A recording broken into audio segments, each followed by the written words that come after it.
नमस्कार, विजय गोयल कनेक्ट में आप सबका स्वागत है।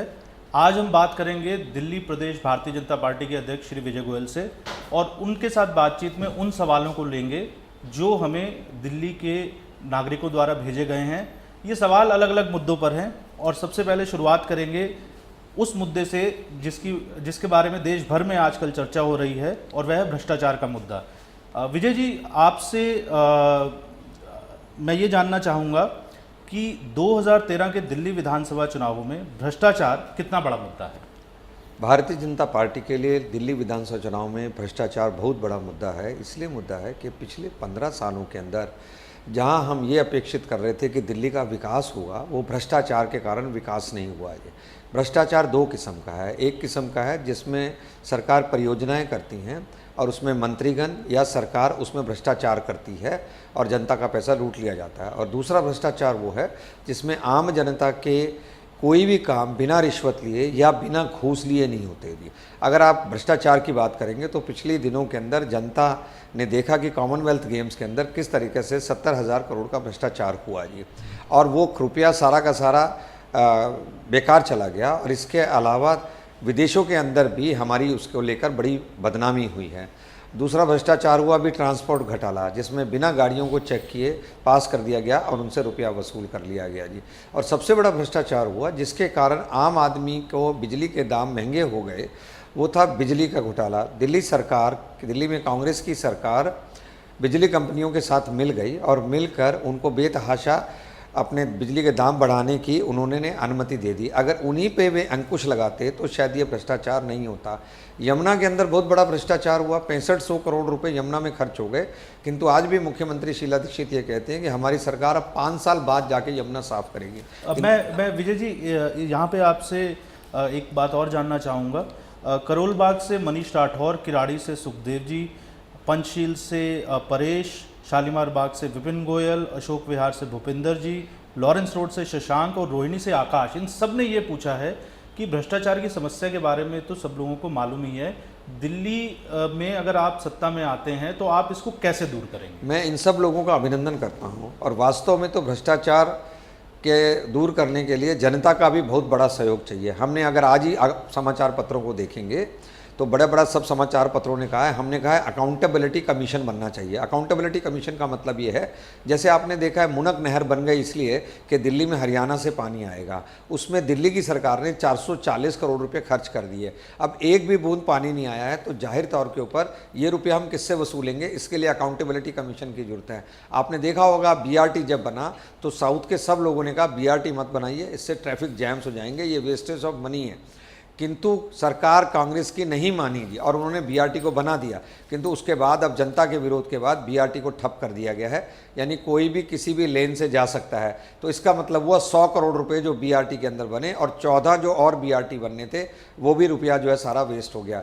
इसी तरीके से कॉमनवेल्थ गेम्स था, उसके अंदर भी पहले शुरू में कहा गया कि इसका बजट 500 करोड़ होगा, कोई प्लानिंग नहीं होगी, कोई खर्चों का किसी से अनुमति नहीं ली गई और उसका बजट दिल्ली सरकार का चला गया 30 से 40 हज़ार करोड़, उसके अंदर भी भ्रष्टाचार हो गया। और अगर आप यमुना के अंदर देखेंगे, यमुना के अंदर भी 6500 करोड़ रुपए। अब इन सब चीज़ों की अकाउंटेबिलिटी होनी चाहिए, इसकी जवाबदेही आयोग इनसे जवाब मांगेगा किन्होंने गलत फैसले किए और किन के गलत फैसलों के कारण जनता का रुपया वेस्ट हुआ।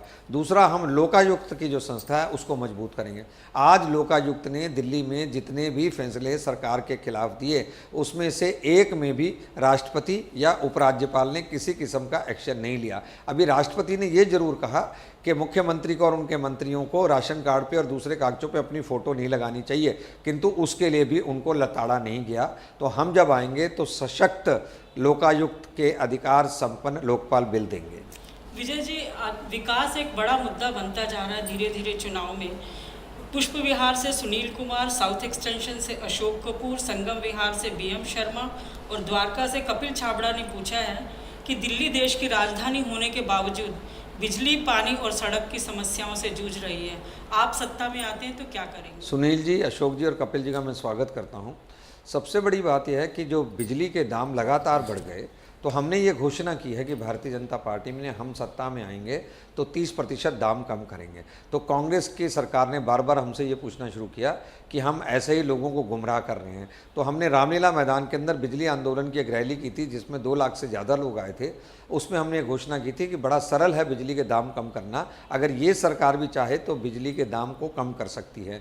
जैसे आपने देखा होगा कि 1996 में मोबाइल का जो कॉल चार्जेस थे वो 16 रुपये थे, इनकमिंग एंड आउटगोइंग, और अब जो मोबाइल के चार्जेस हैं वो 30 पैसे आ गए हैं। उसका सिर्फ एक ही कारण है, मोबाइल कंपनियों में कंपटीशन हुआ, एयरसेल, एयरटेल, वोडाफोन, सैमसंग, इन सब कंपनियों में कंपटीशन हुआ और कंपटीशन में रेट 30 पैसे कम हो गए। इसी तरीके से हम टाटा और जो रिलायंस हैं, BSCS, NDPL हैं, इन कंपनियों में कंपटीशन प्रतिस्पर्धा कराएंगे। यानी कि मतलब है जितनी बिजली की कंपनियां होंगी वो पूरी दिल्ली के अंदर बिजली देंगी। आपको टाटा से चाहिए बिजली तो टाटा से लीजिए, रिलायंस से चाहिए तो रिलायंस से चाहिए, जिसकी सस्ती और क्वालिटी बिजली होगी वो देंगे। तो अपने आप ये बिजली कंपनियां कंपटीशन के अंदर अपने रेट कम लाएंगे। दूसरा, जब रेट कम लाने होंगे तो ये मंडी में से सस्ती बिजली खरीदेंगे। अगर मैं आज 1 साल का एग्रीमेंट करता हूँ बिजली जो प्रोडक्शन करती हैं उनसे, तो मुझे महंगी बिजली मिलती है, पर अगर मैं उनसे 10 साल का एग्रीमेंट करता हूं तो मुझे सस्ती बिजली मिलती है। जैसे मैं अगर प्याज को आज खरीदने जाऊं कमला नगर से तो मुझे महंगी मिलेगी, किंतु मैं मंडी से प्याज खरीदने जाऊंगा तो मुझे वो प्याज सस्ती मिलेगी। ये लोग मंडी में जाने की ज़रूरत नहीं समझते क्योंकि इनके रेट फिक्स हैं। दूसरा, ये बिजली कंपनियाँ अपने फर्जी खाते सबमिट करा रही हैं जाके जी, इनकम टैक्स में कुछ जमा करा रहे हैं, DRC के पास कुछ करा रहे हैं जी। DRC के पास तंत्र ही नहीं है इनका खातों को चेक करने का। तो हम DRC को मजबूत करेंगे और उसके अंदर हम और ऑडिटर्स को बिठाएंगे या इंस्टीट्यूट ऑफ चार्टर्ड अकाउंटेंट से कहेंगे इनके अकाउंट्स चेक करिए। यानी कि CAG का ऑडिट अगर इन पर होगा, RTI के अंतर्गत होंगे, मीटर के साथ सेपरेट न्यूट्रल होगा और कोई कड़े कदम उठाए जाएंगे, इनके ऊपर चेक किया जाएगा तो इनका भ्रष्टाचार रुक सकता है और कंपटीशन के बाद बिजली के दाम 30% कम हो सकते हैं। मैंने मुख्यमंत्री शीला दीक्षित जी को खुली चुनौती दी है, वो और उनके एक्सपर्ट्स जिस मर्जी प्लेटफॉर्म पर आके हमारे साथ मुकाबला कर सकते हैं। ये विजय जी, आपने बिजली का तो पूरा बताया, लेकिन पानी और सड़क के बारे में भी लोग जानना चाहते हैं, क्या योजना है आपकी? देखिए, पानी की सबसे बड़ी बात है, पानी की दिल्ली के अंदर कमी नहीं है जी। जितना दिल्ली सरकार पानी बताती है वो बताते हैं कि दिल्ली के अंदर 835 MGD पानी है। हमारा ये कहना है कि सरकार को ये मालूम ही नहीं है कि कितना MGD पानी दिल्ली के अंदर आ रहा है। उन्होंने वाटर ट्रीटमेंट प्लांट्स की कैपेसिटी गिन ली, उसके हिसाब से बता दिया कि इतना पानी है। जबकि हालत यह है कि अगर एक 200 MGD का वाटर ट्रीटमेंट प्लांट है, मान लीजिए सोनिया विहार है, तो उसमें केवल 100 MGD पानी साफ़ हो रहा है। और जब 100 MGD पानी साफ़ होगा तो इसका मतलब है 100 ही MGD पानी वहाँ से निकल रहा है, किंतु सरकार इस तरफ ध्यान नहीं दे रही। सबसे बड़ी बात है, हम पानी की कमी को कैसे दूर करेंगे? पहले तो मुनक नहर से, हरियाणा से हम पानी लेके आएंगे, क्योंकि इनकी फ्रेंडली सरकार वहाँ पर है, कांग्रेस की ही सरकार वहाँ पर है, इसलिए ये उनसे झगड़ा नहीं कर पा रहे हैं जी। किंतु केंद्र में जब हमारी सरकार होगी तो हम कांग्रेस की सरकार, हरियाणा की सरकार से झगड़ा करके मुनक नहर से पानी लेकर आएंगे और उससे हमको 20 से 30% पानी फालतू मिलेगा। दूसरा ये है, दिल्ली में सबसे बड़ी बात यह वाटर मैनेजमेंट नहीं है, पानी का प्रबंधन नहीं है। उस पानी का प्रबंधन ना होने के कारण वाटर ट्रीटमेंट प्लांट एक जगह है, पानी दूसरी जगह चाहिए, वहाँ सरप्लस पानी है, वेस्ट हो जाता है, और यहाँ पानी की कमी है तो वहाँ पानी की पाइपलाइन ही नहीं डली है, तो पानी कैसे होगा? और तीसरी सबसे बड़ी बात यह है कि जो पानी की लीकेज हो रही है उसको हम रोक रहे हैं। अब आप जानते हैं कि साफ़ पानी की लीकेज होगी दिल्ली सरकार की तो पानी भी कम होगा और उसमें डेंगू का मच्छर भी पैदा हो जाएगा जी। तो जाहिर तौर के ऊपर बात यह है कि ये सरकार वाटर का मैनेजमेंट नहीं कर रही। क्यों नहीं कर रही? इसलिए सरकार के पास कोई विज़न नहीं है।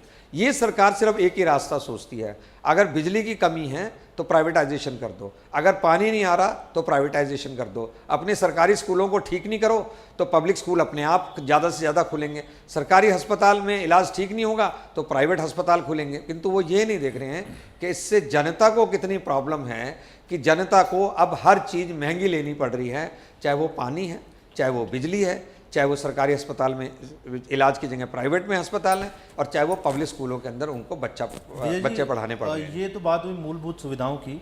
इसके अलावा एक बहुत बड़ा मुद्दा जो है वो महिलाओं की सुरक्षा का है। सिविल लाइन से राहुल जैन, विवेक विहार से हिमांशु, दिल्ली से नई दिल्ली से निकिता गुप्ता, मालवीय नगर से जीवन सिंह, और नई दिल्ली से ही के.एस. शंकर और साउथ दिल्ली से प्रवीणा चटर्जी ने। उनका ये सवाल है आपसे कि दिल्ली में महिलाओं की बढ़ती असुरक्षा एक बहुत बड़ा विषय है, इसे ठीक करने के लिए, महिलाओं को सुरक्षा प्रदान करने के लिए आपकी क्या योजना है? राहुल, निकिता चटर्जी और जिन भी लोगों ने ये सवाल पूछा है, मैं उनका स्वागत करता हूँ।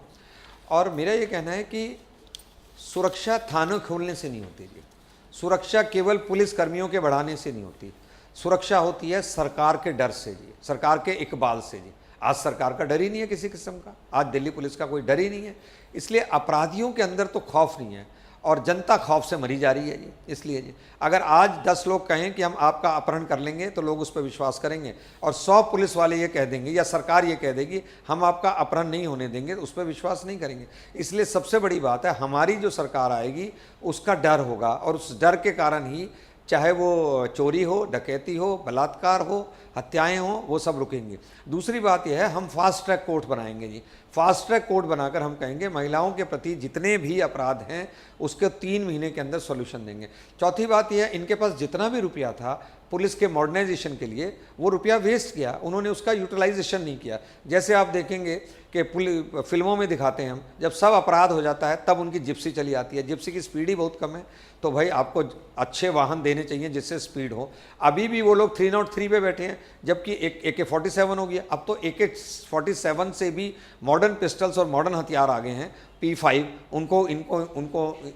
उनको लेना चाहिए। फिर हम महिला कर्मियों की भी भर्ती ज़्यादा करेंगे, हम हर थाने के अंदर उनकी रिपोर्ट होगी उसको करेंगे। पर जैसा कि मैंने पहले बताया, इन सारे सिस्टम से ज़्यादा है कि अपराधियों के मन में ये जाना चाहिए कि जो पकड़ा जाएगा वो बच नहीं पाएगा। आज कांग्रेस की सरकार में ये है कि हम पहले तो पकड़े नहीं जाएंगे और पकड़े जाएंगे तो छूट जाएंगे। विजय जी, इसमें एक मुद्दा जो बार बार आता है और वो दिल्ली को पूर्ण राज्य के दर्जे से जुड़ा हुआ मुद्दा है एक तरीके से, कि खासकर मुख्यमंत्री शीला दीक्षित जो हैं उन्होंने भी अक्सर ये कहा कि वह कुछ भी करने में असमर्थ हैं महिलाओं की सुरक्षा को लेकर, क्योंकि दिल्ली पुलिस दिल्ली सरकार के अंतर्गत नहीं है।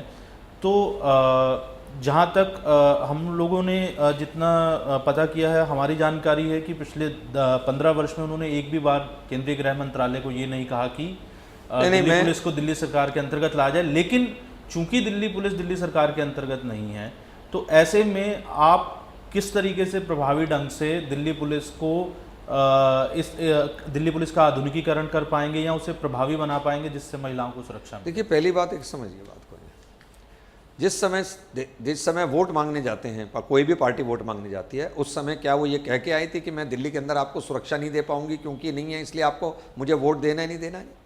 ये तो सुरक्षा तो सबसे बड़ा इशू है। आज लोगों को क्या चाहिए? खाना, छत और सुरक्षा, सबसे बड़ी ये 3 चीज़ें हैं जी। और व्यक्ति सुरक्षित नहीं है जी। ये बहाना तब उनको चल सकता था जिस समय के ऊपर केंद्र के अंदर किसी दूसरी पार्टी की सरकार होती, मान लो एनडीए की सरकार होती, और जिस समय एनडीए की सरकार थी उस समय तो उन्होंने एक बार भी ये बात नहीं कही कि भाई पुलिस के अंदर और उनकी दिल्ली के अंदर सरकार थी कि मैं सुरक्षा नहीं दे सकती। तो इसलिए सबसे बड़ी बात यह है कि केंद्र में भी कांग्रेस की सरकार है, दिल्ली में भी कांग्रेस की सरकार है, इसलिए वो ये बहाना आज नहीं ले सकते हैं। होम मिनिस्टर और प्राइम मिनिस्टर उनका है। दूसरी बात यह, कांग्रेस की सरकार, कांग्रेस की ये जो सरकार है, इसमें जो असेंबलीज है उसमें फिर पुलिस कमिश्नर को कैसे बुलाया जाता है? क्या वो पुलिस कमिश्नर और डीसीपी और दूसरे अधिकारियों के साथ मीटिंग नहीं करती हैं? क्या वो उनको डिसोबे करते हैं? और पिछली बार उन्होंने कहा पुलिस कमिश्नर को हटा दीजिए तो लॉ एंड ऑर्डर ठीक हो जाएगा। पुलिस कमिश्नर की टर्म पूरी हो गई, वो हट गए, नए आ गए, तो क्या लॉ एंड ऑर्डर ठीक हो गया? लॉ एंड ऑर्डर ठीक नहीं हुआ आगे। इसलिए पहली बात यह है कि हमने हमेशा से कहा है दिल्ली को पूर्ण राज्य का दर्जा मिलना चाहिए जी। और एनडीए की जब सरकार थी उसके अंदर इस तरफ पहल हुई थी, किंतु कांग्रेस की दिल्ली सरकार ने उसको रोक दिया जी। तो पहली बात है, अगर पूर्ण राज्य का दर्जा होगा तो पुलिस भी हमारे पास होगी, ज़मीन भी हमारे पास होगी और डीडीए भी हमारे पास होगी।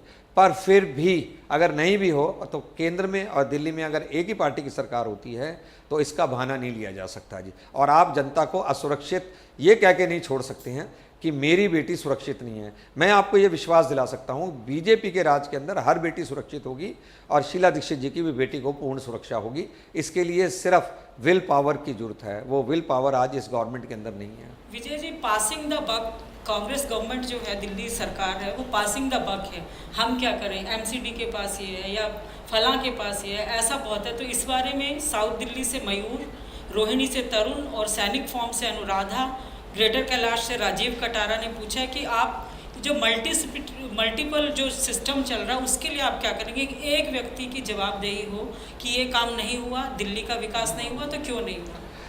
देखिए, इसके लिए विज़न की ज़रूरत है जी। अभी इसी सरकार के पास विज़न नहीं है। एक तो ये हमारे पास जो गवर्नमेंट है उसमें जितनी समस्याएं हैं हम उसको ऐसे आके लेकें और पुराने तरीक़ों से हल करेंगे। इसलिए ये समस्याएं इसलिए हल नहीं हो रही हैं कि सरकार इनको हल नहीं करना चाह रही है जी।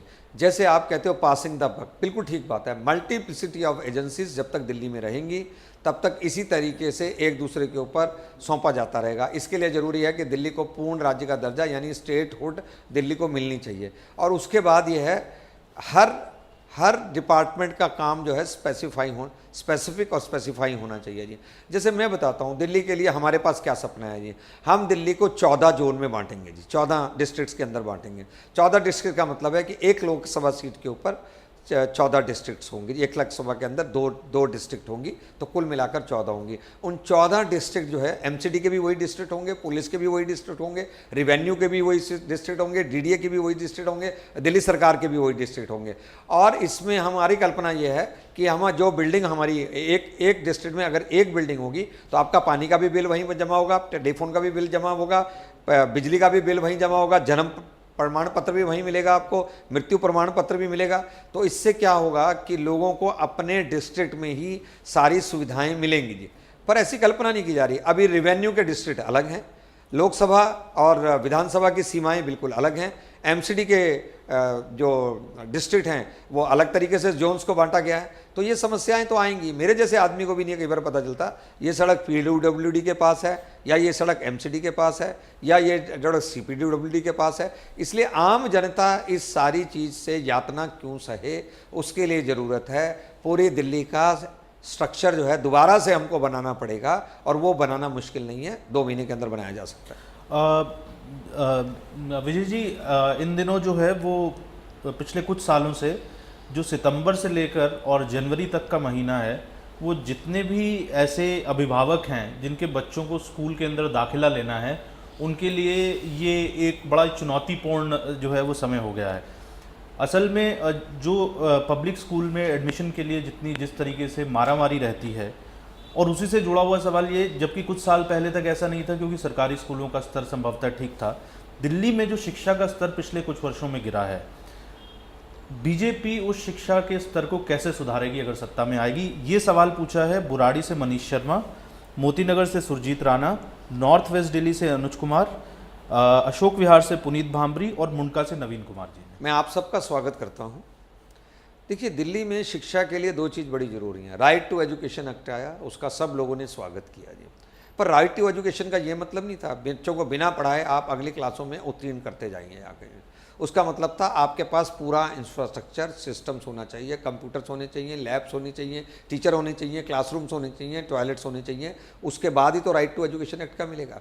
किंतु अभी दिल्ली की कांग्रेस सरकार ने क्या किया, उन्होंने सीधा ये निर्देश जारी किए कि भाई दिल्ली सरकारों के परिणाम पब्लिक स्कूलों से बेहतर होने चाहिए। पढ़ाओ नहीं पढ़ाओ, कुछ भी करो, नकल कराओ, जो भी करो, किंतु किसी भी तरीके से इनके परिणाम बेहतर होने चाहिए। इसलिए छठी से ज़्यादातर आप जानते हैं सरकारी स्कूलों में सब गरीब के बच्चे पढ़ते हैं। जिसके पास 2 पैसे हैं वो अपने बच्चों को पब्लिक स्कूल में पढ़ाता है। मैं और मेरे परिवार खुद सरकारी स्कूलों से पढ़े थे और इसलिए हम जानते हैं कि उस समय हम लोगों की डिस्टिंक्शंस आती थी सरकारी या सेमी सरकारी स्कूलों में पढ़ने के बाद। किंतु आज सरकारी स्कूलों में ये हाल नहीं है। तो वो सरकारी स्कूल में बच्चे को जब पास करते हैं तो माँ अपने बेटे से पूछती है, बेटा छठी में पास हो गया? पास हो गया। 7वीं में भी हो गया, 8वीं में भी हो गया, 9वीं में भी हो गया। तो माँ बाप तो सोचते हैं जब पास हो गया तो पढ़ाई होती हो रही होगी। अभी आपको मालूम होगा उसके बाद एक माँ गई टीचर के पास, कहा कि मेरे बच्चे को तो अपना नाम लिखना भी नहीं आता, आपने इसको 7वीं में पास कर दिया है जी। और पास करने के सिस्टम में एक 8वीं का बच्चा आया। एक 8वीं का बच्चे ने एक दिन भी वो स्कूल में नहीं गया, सीधा एग्जाम में बैठा, उत्तर पुस्तिका पर लिख कर आया, हिम्मत है तो फेल करके दिखाओ। और आप जानते हो फेल हुआ या पास? वो पास हो गया जाके। अब ऐसा होगा। और जानते हैं दिल्ली के सरकारी स्कूलों का रिजल्ट क्या है? 99.5% इन 10th क्लास। कितनी अच्छी बात है, कितना बेहतर स्कूल है। पर दिल्ली सरकार से आप ये पूछिए इनमें से कितने बच्चों को दिल्ली यूनिवर्सिटी के कॉलेजों में दाखिला मिला? तो 2% को भी दाखिला नहीं मिलेगा। पूछिए उनसे इनमें से नौकरियां कितनों को मिलेगी? तो नौकरियां नहीं मिलेंगी। क्योंकि नौकरी और दाखिले में ये पूछा जाता है आपको पढ़ना कितना आता है और आप कितने पढ़े हो। इन बच्चों के साथ अन्याय हो रहा है। टीचर हमारे बहुत स्कूलों के अच्छे हैं किंतु सिस्टम ख़राब किया है। 12,000 टीचर जो हैं उनकी पद जो हैं रिक्त हैं। आज सरकारी स्कूलों में सुविधाएं नहीं हैं। सारा सरकारी जो विभाग है, शिक्षा का विभाग, वो पब्लिक स्कूलों में अंकुश लगाने के अंदर और भ्रष्टाचार करवाने के अंदर लगा हुआ है। वो सरकारी स्कूलों पे ध्यान नहीं दे रहा। नंबर एक बात मैं यहाँ पर आपको ये भी बता देता हूँ कि आज दिल्ली के बच्चों को दिल्ली यूनिवर्सिटी के कॉलेजों में दाखिला नहीं मिलता। अभी दिल्ली में से जिन्होंने CBSE पास की, ऐसे बच्चे, चाहे वो आके यहाँ पर उनके माँ बाप हरियाणा से बसे हों, यूपी से बसे हों, बिहार से बसे हों, कहीं भी बसे हों, मैं उनको दिल्ली का बच्चा मानता हूँ जिसने CBSE दिल्ली से पास की है। ऐसे 1,17,000 बच्चों में से 17,000 बच्चों को भी दिल्ली विश्वविद्यालय में दाखिला नहीं मिला। इसलिए नहीं मिला कि 15 साल में नए कॉलेज नहीं खोले गए, इसलिए नहीं मिला कि ऑनलाइन यूनिवर्सिटी नहीं है, इसलिए नहीं मिला क्योंकि ये नई यूनिवर्सिटीज़ नहीं खोले गए, इसलिए मिला क्योंकि 10 साल के अंदर 54,000 जो सीटें थी वो 54,000 रही। मैंने वाइस चांसलर से बात की, उन्होंने नए कॉलेज, उन्होंने कहा हम नहीं खोलेंगे, दिल्ली गवर्नमेंट खोलेगी। दिल्ली गवर्नमेंट को फुर्सत नहीं है भ्रष्टाचार करने से, नए कॉलेज को खोलेगी। इसलिए हमने कहा कि दिल्ली से जिन बच्चों ने CBSE पास की है, चाहे वो किसी भी स्टेट से आकर यहाँ बसे हों, उनको कम से कम 2 से 4% की रियायत देनी चाहिए। इसके लिए सब स्कूलों के प्रिंसिपलों की हमने मीटिंग की थी कि भाई आप इस बात की चिंता करते हैं। उन्होंने कहा हमें इस बात की चिंता है कि हमारे स्कूलों से जो बच्चे निकलें उनको कम से कम दिल्ली यूनिवर्सिटी में दाखिला मिले। बीजेपी जब आएगी नए कॉलेज खोलेगी, पहले भी 15 साल पहले हमने ही कॉलेज खोले थे, इन्होंने नहीं कॉलेज खोले थे जी। बीजेपी आएगी ऑनलाइन यूनिवर्सिटी बनाएगी, बीजेपी आएगी सीटें बढ़ाएगी, बीजेपी आएगी मॉर्निंग के कॉलेजों के अंदर इवनिंग की शिफ्ट चलाएगी। ऐसे बीजेपी आएगी तो एजुकेशन पर ध्यान देगी। रहा बिहार यूपी से जो बच्चे आए हैं, मेरे पास उनके लिए एक स्कीम है। ये जो Shri Ram college, Hindu college, Stephen college, Hansraj college, ये जितने अच्छे कॉलेज हैं जिसके लिए बाहर भाग से लोग यहाँ पे पढ़ने के लिए आते हैं, क्यों ना इन कॉलेजों की ब्रांचेस जो हैं वो बिहार में, पटना में, यूपी में, लखनऊ में, बेंगलोर में, दूसरी जगह स्टेटों में खोल दी जाएं। जैसे DPS स्कूल ने अपनी ब्रांचेस सारे भारत में खोली हैं, तो जाहिर तौर पे उन बच्चों को अपने माँ बाप को छोड़कर यहाँ नहीं आना पड़ेगा और दिल्ली के बच्चों को अपने माँ बाप को छोड़कर दूसरी स्टेट में नहीं जाना पड़ेगा। विजय जी, आप विधानसभा के लिए जल्द ही अपना मैनिफेस्टो जारी करेंगे। दिल्ली के बहुत से नागरिकों ने आपसे सवाल किया हेल्थ के बारे में। वो ये जानना चाहते हैं क्या हेल्थ आपके मैनिफेस्टो में आपका एजेंडा होगी। और ये सवाल पूछा है मीनाक्षी आदर्श नगर, कालका जी से सुदेश और वेस्ट पटेल नगर से सतीश मेहता ने। उन्होंने कहा कि हर साल डेंगू मलेरिया से लोग परेशान हैं और हेल्थ कहीं भी किसी पार्टी के एजेंडे में नहीं। आपका क्या विजन है हेल्थ के बारे में? और मनीष स्वदेश और सतीश का मैं स्वागत करता हूँ। देखिए, all over the world education और हेल्थ बहुत बड़े इश्यूज हैं जाके। ये महंगाई और भ्रष्टाचार तो तब इशू बनते हैं जब पिछली वाली सरकार ठीक तरह से काम नहीं करती है और कंट्रोल नहीं करती है इन दोनों चीज़ों के ऊपर। हमारे यहाँ हेल्थ और एजुकेशन सबसे टॉप प्रायोरिटी इसके ऊपर है, और इसके अलावा बिजली, पानी, मूलभूत सुविधाएं, बेसिक फैसिलिटीज़। जहाँ तक हेल्थ की बात है, सबसे बड़ी बात यह है, मैं हेल्थ से 2 चीज़ें लेता हूँ, एक हैव्स और हैव नॉट्स को लेता हूँ जाके जी। मेरा हेल्थ का चिंता उनके पास है जिनके पास अपोलो, एस्कॉट्स, मैक्स, इन अस्पतालों में जाने के लिए पैसे नहीं हैं। उनके लिए हम कैसे चिंता करते हैं। तो मेडिकल इंश्योरेंस क्यों ना सबको दी जाए। ये जो रिक्शा पुलर्स हैं, ये जो आम मज़दूर हैं, ये जो लोग हैं असंगठित मज़दूर हैं, इनको अगर आप मेडिकल इंश्योरेंस देते हैं तो इनको 50-50 हज़ार तक की मेडिकल इंश्योरेंस गवर्नमेंट की तरफ से हम लोग मुहैया करा सकते हैं। और हमारी सरकार आएगी तो इस तरीके से नीचे का जो वर्ग है, झुग्गी झोंपड़ी का जो वर्ग है, उनको फ्री मेडिकल इंश्योरेंस स्कीम के अंतर्गत सरकार की तरफ से लाया जाएगा।